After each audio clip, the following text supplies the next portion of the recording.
Boa tarde a todos. Eu primeiro vou agradecer ao Luiz Nassif pelo convite. Você sabe que ser convidado a primeira vez não é vantagem nenhuma, né? Porque pode ser que ele errou no recrutamento, mas eu sou convidado a segunda vez, então, ou seja, a responsabilidade aumenta.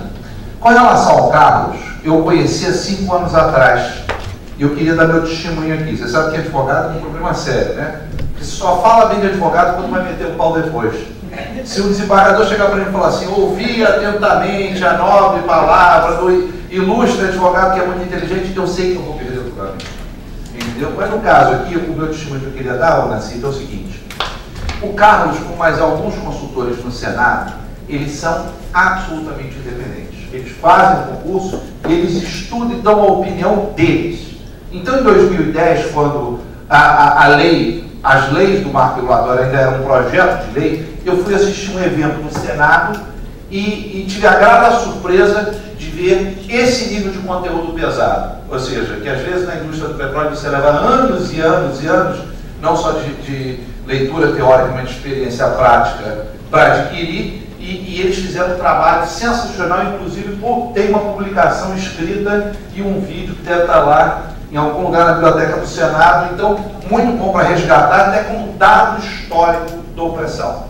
Bom, o que eu achei interessante ouvir a palestra dele de 2015, diferente da de 2010, e observando os semblantes de vocês. A gente já tem uma primeira premissa, a gente entrou aqui, pelo menos hoje, com a sensação de que defender a concessão é do mal e defender a partilha é do bem.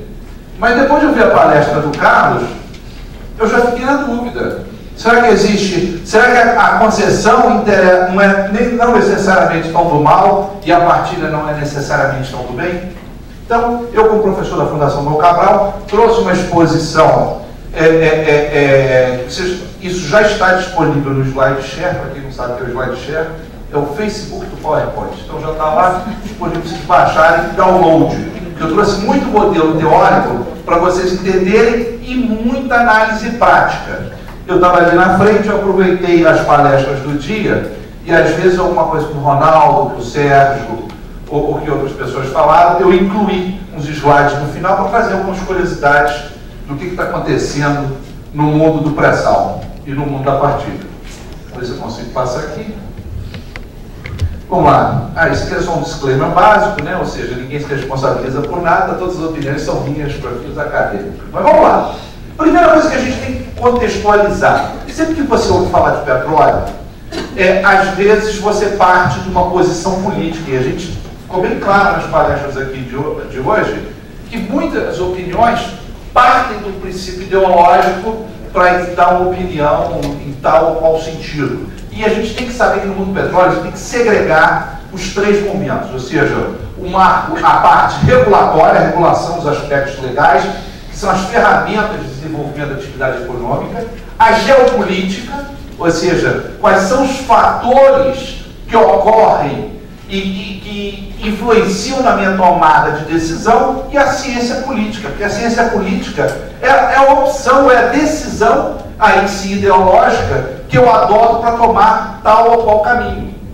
Então não tem um certo, eu não tenho errado, e aí eu pergunto, eu coloco para vocês, qual vai ser a minha premissa? Então a minha premissa vai ser a Constituição Federal. Ou seja, é o nosso texto maior, é o que está lá, o que depois de anos de ditadura militar a gente lutou para que conseguisse, e mesmo com uma maioria conservadora conseguimos uma Constituição progressista. E depois a legislação está posta na área de petróleo, ok? Vamos lá. E voltei. Primeira coisa que eu estou falando, o que é atividade de petróleo? Tá? E aí eu convido vocês a irem no site da Brasiliana. Se vocês olharem a palestra do ano passado, eu falo muito sobre atividade econômica. E a atividade do petróleo é basicamente uma atividade de capital intensivo, onde você bota o dinheiro antes. O que o Carlos falou? Eu vou fazer, para entrar, para comprar um edital de concessão, se eu quero me habilitar numa rodada da ANP, eu pego uma carta de fiança e boto a carta de fiança na frente. Ou seja, eu vou no sistema financeiro e falo para o banco, olha, eu preciso participar de um leilão da ANP, e eu boto o dinheiro na frente, eu e meus 2 concorrentes. Quem ganhar, deixa a carta de fiança lá e vai trocar por uma outra carta de fiança para dar a garantia da primeira fase do contrato. E os outros dois que perderam devolvem a carta de fiança. Então, primeira coisa, tem que ter muito dinheiro. Muito dinheiro. E o dinheiro vem sempre na frente. Daí porque os valores que nós já vimos nas palestras anteriores, qualquer valor no mundo do petróleo é muito sensível. Eu separei aqui, para quem, porque hoje a gente viu, foi o Sérgio, o Sérgio, o assessor da Câmara, é Sérgio ou Carlos também? Paulo, nem Sérgio nem Carlos, era Paulo. O Paulo falou muito sobre a parte econômica e os livros que eu recomendo são esses três aqui. Esses dois livros do Johnston, que são os clássicos do mundo do petróleo. Está lá no SlideShare, não precisa não, você vai baixar a apresentação, já tem a colinha do livro, já coloquei. Então, são os dois, e esses dois professores de Pittsburgh aqui também, são os três livros que, se você comer esses livros, você vai entender como se calcula toda a parte da indústria do petróleo, como que o oil man pensa, como o empresário da indústria do petróleo pensa. É muito comum você ir numa negociação e está o presidente da empresa, o diretor financeiro, 3 caras de seguro, 5 de resseguro e 3 de banco. Ou seja, só tem 2 caras da empresa e o resto do sistema financeiro e sistema de seguro.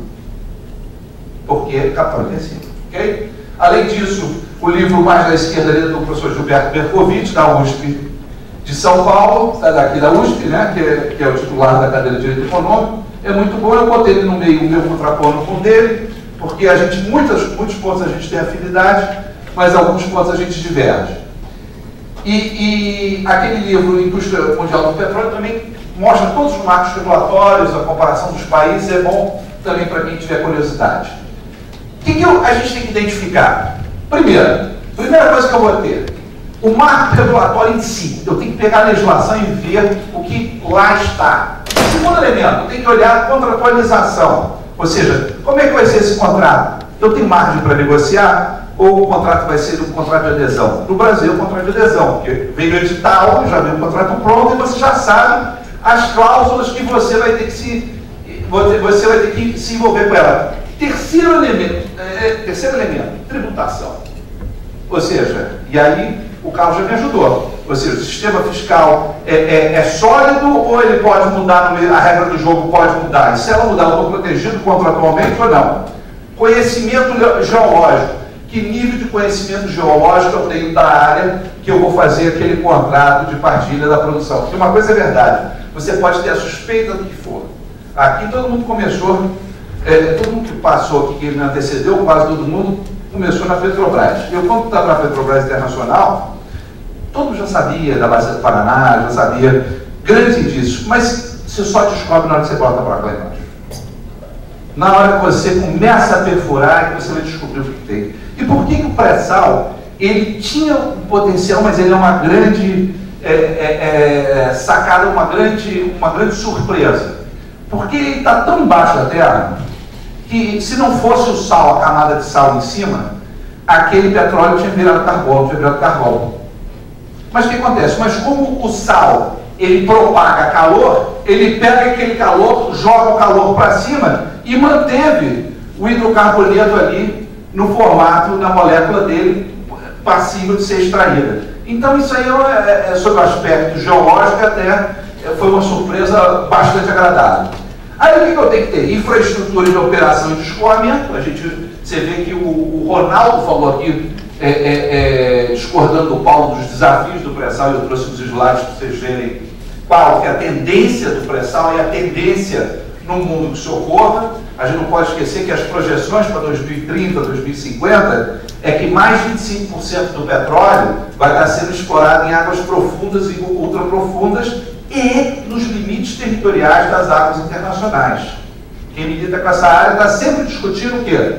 Zona econômica exclusiva, zona econômica compartilhada, área internacional, e aí eu tenho um problema de logística. Porque se eu estou no meio do oceano, aquela questão que ele falou do helicóptero, da autonomia do helicóptero, é muito mais do que isso. Ou seja, tripulação, supply boat, mantimentos, hospitais, como é que eu vou fazer toda essa logística operacional tão distante de terra firme? mitigação de risco e compliance, e o último ponto é o financiamento. Vamos ver um pouquinho de mitigação de risco. A expressão-chave que sintetiza todo o trabalho do planejamento e execução da indústria do petróleo, bem como das atividades financeiras, é a mitigação de risco. Essa é a palavra-chave. Essa é a palavra-chave. O Ronaldo, observe uma frase que ele falou aqui hoje cedo. Ele falou que se tiver uma situação, ele deu o exemplo do japonês que vem para trocar uma válvula lá de fora que não compensa, que é preferível ter o japonês aqui, o nosso japonês aqui em terra, que é muito mais rápido para evitar prejuízo. Se como é que você chama? Eu e o Edmilson compramos um carro, chegamos lá na concessionária. Vocês concordam que hoje em dia, 2015, o seguro do carro do Edmilson e o meu seguro vai ser diferente?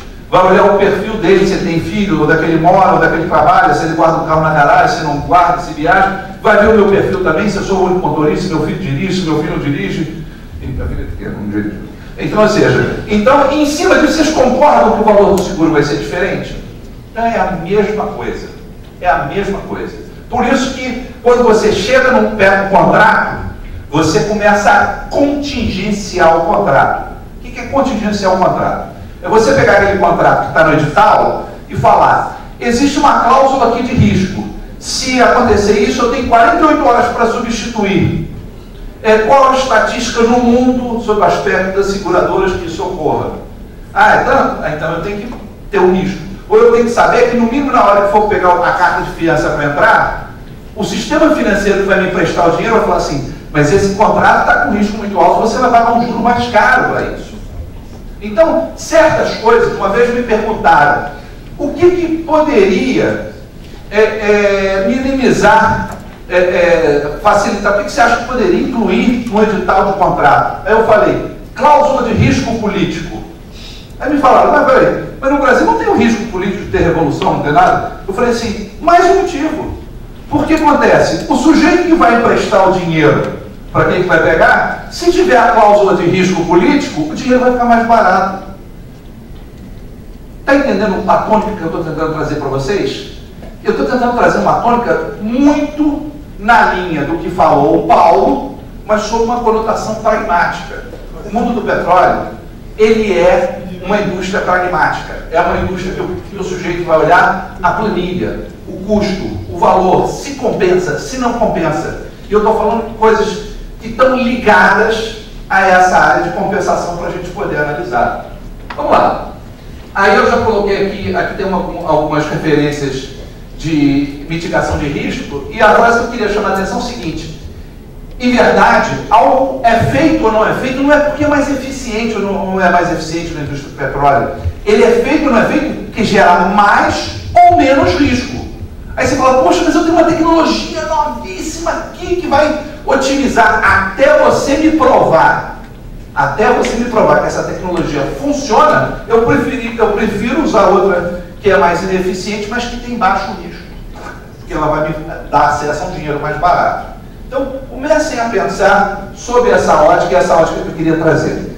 Esse slide aqui está em inglês, porque eu achei ótima essa foto, e para vocês terem uma noção do que aconteceu no Brasil no passado recente. Quando eu chego com um portfólio num país qualquer e a gente vai começar a explorar. E eu chego lá, tem 1000 possibilidades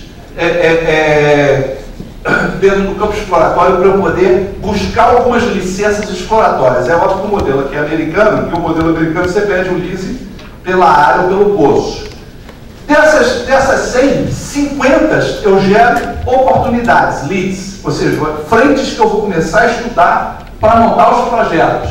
E desses 50 vão sair 25 projetos que vão gerar 11 perfurações, que provavelmente só uma tem chance de ter sucesso.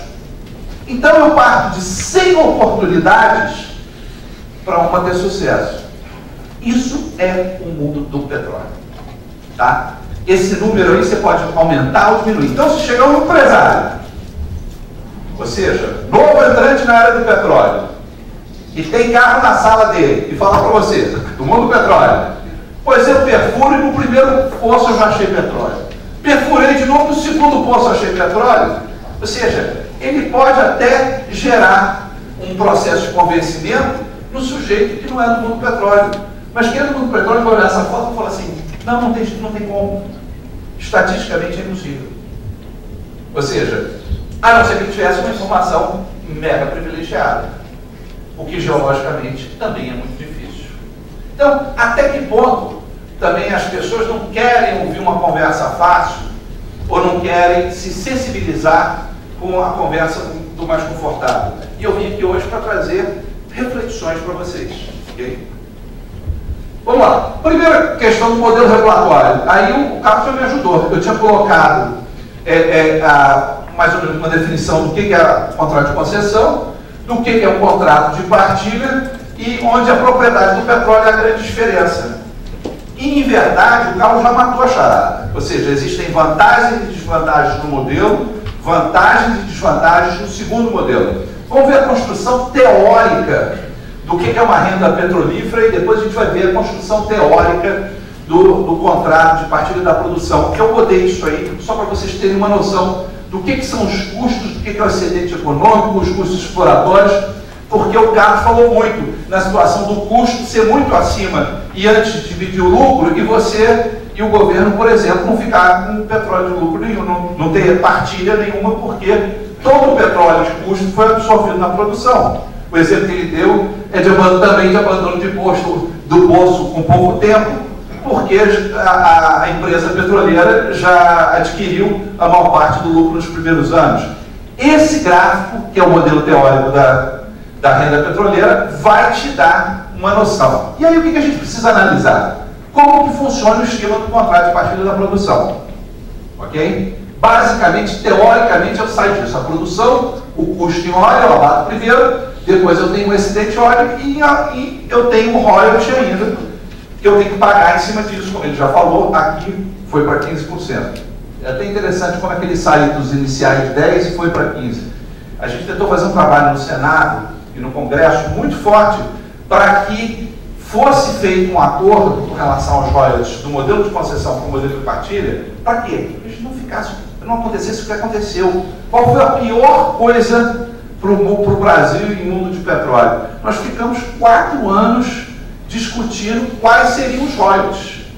E faz a lei, e veta a lei, depois aprova a lei, depois bota para a educação, depois... Ou seja, a gente precisa de rodada. Imagina que eu vou começar, que o campo exploratório que eu começo a perfurar hoje, eu só vou ter produção, ou só vou retirar a produtividade daqui a 7 anos. Então eu vou ter um hiato, eu vou ter um gap, eu vou ter uma lacuna entre o momento que eu começo e toda essa cadeia evolutiva, até com relação à mão de obra. Você não falou hoje mais cedo sobre a mão de obra em oportunidade para determinada coisa. A Argentina tem um problema sério. A Argentina tem uma lei que chama Lei da Paz Social. Se você tem um empregado em determinada área, você não pode mandá-lo embora. Então, só para vocês terem uma noção, em 2012, o custo anual da Petrobras na Argentina, pagando salários de funcionários que ficavam em casa porque não estavam numa fase que eles podiam trabalhar, porque estavam em outra fase da produção de gás e de petróleo lá, foi de 15 milhões de dólares. Ou seja, ela pagou 15 milhões de dólares para funcionários ficarem em casa porque não podiam mandar embora, de acordo com a legislação argentina. Isso é custo. Vamos lá. Então, eu tenho basicamente, esse modelo vocês vão encontrar sempre. Eu tenho a empresa local, a empresa internacional, ou seja, National Oil Company, International Oil Company, tirou os custos da produção, faz o rateio, e o Carlos mesmo já falou que, teoricamente, a gente sempre começa a trabalhar com um modelo de 60% a 40%. Como é que foi no Brasil? O que fez diferença no topo? Pulou para o final. Ih, voltou tudo, vamos voltar tudo. Ih, estragou a surpresa. Olha, esse aqui a gente vai chegar lá. Vamos lá, vamos voltar aqui. Não tem problema, a gente volta. Vamos lá. Como é que é o modelo brasileiro? O modelo brasileiro, a gente criou a PPSA, que é uma outra empresa, o Carlos observou muito bem, que ela não é uma empresa operativa, e a gente colocou um consórcio por 30% a parcela da Petrobras. Aí tem uma coisa que pouca gente sabe. é que, em verdade, quando foi bolado o modelo, qual que era a ideia? Já que a PPSA não vai comercializar o petróleo, esses 60% que ela teria direito aqui, na verdade, quem vai ficar com isso vai ser a Petrobras. E aí, daí surgiu os famosos 5 bilhões de barris de petróleo. Ou seja, os 5 bilhões de barris de petróleo era a Petrobras adquirindo o direito da PPSA, que não ia ser uma empresa operativa. Ficou confuso isso ou ficou claro? Então, ou seja, a PPSA vai ser uma empresa que ela vai gerenciar contrato. Ela não vai perfurar, ela não vai contratar sonda, não vai contratar nada. Então, como ela teria direito a um petróleo, mas ela também não vai comercializar, aqueles 5 bilhões que a gente viu na seção onerosa, ela, na verdade, era a aquisição desse direito da PPSA. O que nós temos, então? Primeiro, eu tenho que criar uma política de petróleo e gás, tá? E a primeira coisa que eu acho que em todas as palestras de hoje ficou claro, eu tenho uma necessidade urgente de planejamento. Urgente de planejamento. Por quê? Vamos lá. Fácil. Na página eletrônica do Ministério das Minas e Energia, o Plano Nacional de Energia para 2030 é baseado com dados de 2005. Como é que eu vou planejar com dados de 2005? A tecnologia de 2005 para cá, no mundo do petróleo, assim, mudou sensivelmente. Há 10 anos atrás, ninguém falava desse movimento shale gas que a gente teve nos Estados Unidos. Por perfuração horizontal não existia nesse nível que a gente tem hoje. E hoje a gente até ouviu o Paulo dizendo que já foi até feito um poço de perfuração horizontal no pré-sal, em campo do pré-sal. Então, fica difícil. Aí eu falo, não, vou me socorrer da EPE, da Empresa de Pesquisa Energética. Ah, não, aí eu vou ver que o projeto dele de 2030, está lá no site, é feito com dados de 2008. Então, eu levei muita fé no governo, que desse ano passou, que era um ano eleitoral, que o governo ia chegar para a pessoa e falar, gente, vamos atualizar essas pesquisas. Porque qualquer que seja o presidente, a gente já vai estar com os dados todos novos. Isso não aconteceu. Então, a gente não tem material para planejar. Ou seja, se a gente quiser sair desse seminário, uma proposta de política pública para o governo, o máximo que a gente vai sair são alguns pontos. Porque a gente não tem elemento de planejamento. E de acordo com a Constituição Federal, artigo 174, o planejamento ele é indicativo para o setor privado e obrigatório para o setor público. Mas espera aí, mas se eu não tenho elemento, isso tem que ser público. Como é que eu vou conseguir caminhar e criar uma política energética em qualquer setor? Difícil. Segundo, não há um bom modelo, um bom ou mau modelo, um modelo bom e um ruim em si mesmo. Não há um bom ou mau modelo per se. Tampouco a experiência com um inviabiliza o outro. Podemos ter os dois modelos, eu não acho que ficar com um modelo único, podemos ter até 3 modelos. Todavia, há necessidade de se fomentar a concorrência e a participação de outros agentes econômicos. O Carlos falou aqui que na rodada do pré-sal, e vocês todos sabem, teve concorrente único. O que vocês, não sei se vocês lembram, que na televisão dá para ver bem, quem estava lá viu também, o sujeito que foi colocar o envelope, ele estava com 3 envelopes na mão. Estava com 3. Aí ficou esperando. Como não veio ninguém, na hora do lance ele chegou e tirou um deles e colocou um só. Você imagina aquele terceiro envelope? Quanto o governo não ganha muito mais para aquele? Então, fomentar a concorrência é um negócio bom. É um negócio bom e mais. E que eu tenho que ter uma base legal para isso acontecer. Eu queria trazer esse modelo e aí eu queria dar uma sugestão. Porque hoje, o que a gente ouviu aqui? E vocês veem, eu provoquei o Paulo para falar, eu queria saber a sua posição. Você é favorável ou contrário aos 30%? Sob o aspecto do direito constitucional, sob a ótica legal, pouco importa qual dos 2 critérios você vai adotar, mas um dos dois, um exclui o outro. Ou você coloca a Petrobras para ter os 30% e ela não participa da concorrência, porque ela já tem 30%, primeiro elemento. Segundo elemento, ela já tem informação privilegiada sobre o campo. Quem, na maioria dos casos, ela que fez o teste de longa duração, ela que fez toda a parte de pesquisa, ela já tem aquela informação, e aí ela ficaria com os 30%, mas deixaria a concorrência existindo quem vai ser o consórcio que vai contratar comigo. Ou ela teria o direito a não participar dos 30%, aí ela poderia se juntar com alguém para fazer o consórcio. Mas por que?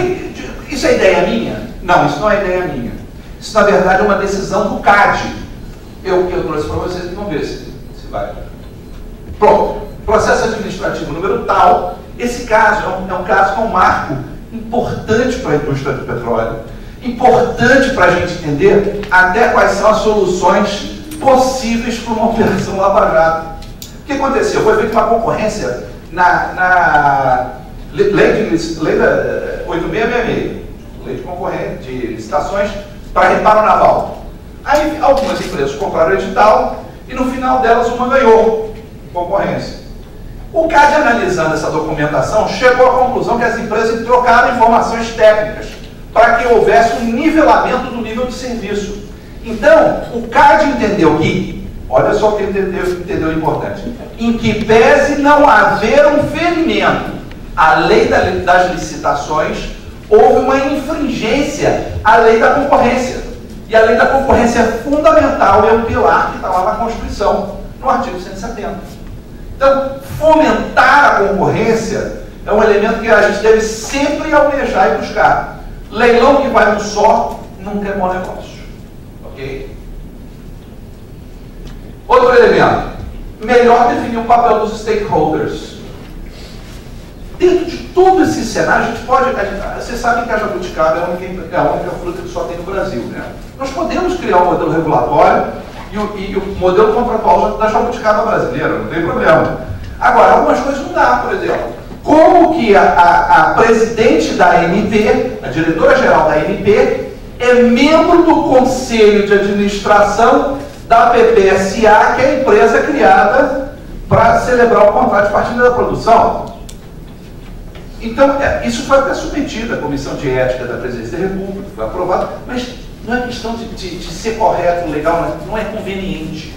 Ou seja, qual é o statement que eu passo para amanhã para uma concorrência? Fala assim, olha, o agente regulador ele participa do conselho de administração de uma empresa pública que tem regime jurídico de empresa privada, que funciona como se empresa privada fosse. Está lá, artigo 173 da Constituição Federal. Sociedade, economia mista e empresa pública tem o regime jurídico de empresa privada. Então, está na hora da gente melhor definir isso. Estou colocando elementos para a gente criar uma política de petróleo e gás. Outra coisa que eu acho importante. Conteúdo local como sanção premial. O próprio Stacy falou hoje mais cedo sobre externalidade positiva. Isso é um elemento econômico importante. A sanção premial também é. Ao invés de eu ter a sanção punitiva, como funciona hoje? Eu dou um nível de conteúdo local e se não for atendido, eu multo. Essa é a nossa cultura aqui no Brasil. Se tiver um problema ambiental, eu multo. Espera aí, e os peixes morreram? E a população ribeirinha que foi atingida? Então, não para. Às vezes a multa não resolve o problema. Seria muito melhor se eu fizesse, olha, o conteúdo local, ele vai ter um peso diferente na sua nota de avaliação. No caso da Petrobras, a gente já viu que é uma política de empresa, diferente. Mas com relação à ANP, poderia ser uma política de incentivos. Ok? Então, eu defendo a política de conteúdo local, só que eu entendo que ela não pode ter característica punitiva. Ela tem que ter uma característica de sanção premial. Porque a sanção premial é aquela que você chega para o empresário e fala o seguinte: investe nisso que você vai ganhar mais. É melhor você investir. É que nem prevenção. Se você fala assim, se você investir em prevenção, você vai ter um rating melhor, todo mundo vai investir em prevenção. Se você falar assim, se você não investir em prevenção, eu vou te multar, o cara pode correr o risco. Ok. Então já estou aqui na última. Leilões em ano ímpares, ou seja, em anos não eleitorais, eu defendo isso, leilões a cada 2 anos. Eu acho que a gente deve defender isso, ou seja, essa notícia de adiar o leilão do primeiro semestre é péssima, porque a gente precisa, o Brasil precisa gerar produção. Ou seja, se eu parar, não fizer leilão esse ano, eu vou ter um reflexo daqui a 8, 9 anos. Eu vou ter aquele hiato de produção. E nos anos ímpares, como são anos não eleitorais, eu acho que se a gente tivesse rodada no primeiro e no segundo semestre, com, sem ou apesar dos problemas que possam estar passando no Brasil. A gente estaria dando um statement claro que o Brasil tem uma regra clara. Okay? O último ponto que eu botei, fragmentação dos contratos na Petrobras, é porque, provocando um pouco, o Sérgio falou que ele está muito preocupado com... Eu não tenho como infringir a legislação brasileira. Eu não posso chegar, se o Brasil assina um tratado de combate à lavagem de dinheiro e tratado anticorrupção, eu não posso chegar, e eu tenho uma lei anticorrupção, eu não posso chegar agora e falar, olha, donas empreiteiras, eu vou chegar aqui e agora vamos dar um jeito de vocês funcionarem. E eu também não posso fazer uma intervenção de obrigá-los a vender, que aí eu estaria num ato expropriatório, um ato confiscatório. Então, a tendência, e aí é o recado para a Petrobras, e a gente viu isso no pessoal da Petrobras aqui hoje, a Petrobras vai ter que ser mais Petrobras do que nunca. Aquela Petrobras corajosa dos anos 70, dos anos 80, hoje ela vai ter que ser isso. Pegar os contratos, fragmentar os contratos, pegar o terceirizado e o quarteirizado e botar esse sujeito no cadastro e começar a fiscalizar e gerar pequenas concorrências, ou seja, ou pequenas tomadas de preços em coisas mais específicas. Inclusive, um desses modelos até o Paulo falou aqui hoje. Parar com esses grandes projetos e começar a fragmentar mais os projetos. Então, a minha palestra acaba aqui, mas sobre o futuro do pré-sal, os novos desafios, o grande desafio é o ONH. Esse ONH está sendo projetado com os maiores estaleiros lá da Coreia, tá? E a ideia é que ele fique no meio do caminho. Então ele tem esse desenho, ele é 100% focado em energias. Eu sabia que o Nassim ia gostar do negócio, porque é um negócio novo. 100% autossustentável energeticamente, geoposicionado, energia, onda de maré, eólica e solar,